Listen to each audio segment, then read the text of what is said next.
ధనుస్సు రాశి వారు ఈ వారం ఆశించినటువంటి విధంగానే శుభ ఫలితాలు పొందుతూ ఉంటారు.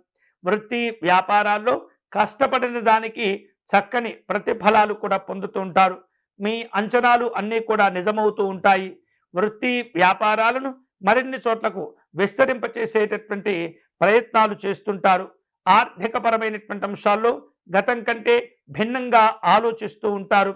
వివిధ రూపాల్లో ఎదుర్కొంటూ ఉన్నటువంటి ఒత్తిడిని జయించగలుగుతారు.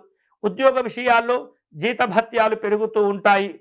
ప్రమోషన్స్కు సంబంధమైనటువంటి శుభవార్తలు కూడా వినే అవకాశాలు ఉన్నాయి. ఆర్థికంగా మీరు చక్కని ప్రయోజనాలను కూడా పొందుతూ ఉంటారు.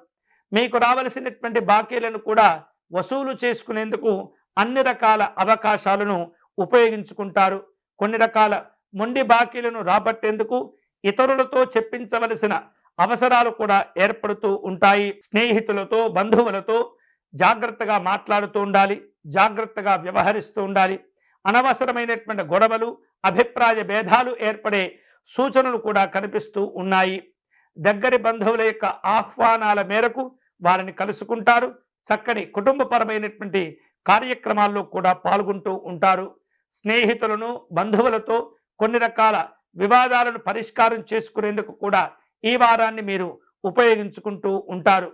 వివిధ కారణాల చేత ఆగిపోయినటువంటి పనులను తిరిగి చేపట్టడం పూర్తి చేయటం కూడా జరుగుతూ ఉంటుంది. కుటుంబపరమైనటువంటి శుభ పరిణామాలు కూడా చోటు చేసుకుంటాయి. అలాగే గృహ నిర్మాణాది కార్యక్రమాలు, వాహన సంబంధమైనటువంటి రిపేరు అంశాలకు కూడా ఈ వారం కొంత ప్రాధాన్యతను ఇస్తూ ఉంటారు. ఆరోగ్య విషయాల్లో అనుకూలంగా ఉంటుంది. సుఖమయ సౌఖ్యమైనటువంటి జీవనాలు కూడా ఏర్పడుతూ ఉంటాయి. ఇష్టమైనటువంటి వ్యక్తులను కలుసుకుంటారు. ఇష్టమైనటువంటి ఆలయాలను కూడా సందర్శిస్తూ ఉంటారు. స్నేహితులను బంధువులను కుటుంబ సభ్యులతో కలిసి పలు రకాల వినోదపరమైనటువంటి కార్యక్రమాల్లో పాల్గొంటారు.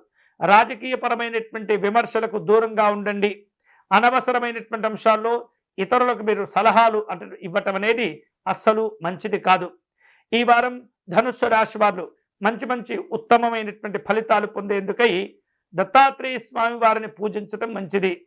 దత్త కవచమును పారాయణం చేసుకోవటం, నిరంతరము దత్తనామాన్ని జపం చేస్తూ ఉండటము, గోసేవ చేసుకోవటము, మూగ జీవాలకు అవి ఏవైతే తీసుకుంటాయో వాటికి సంబంధించినటువంటి ఆహార పదార్థాలను అందించేటటువంటి ప్రయత్నం చేయటము, పేదవారికి దాన ధర్మాదులు చేస్తూ ఉండటం వలన ఉత్తమమైనటువంటి పుణ్య బలాలను పొందవచ్చు.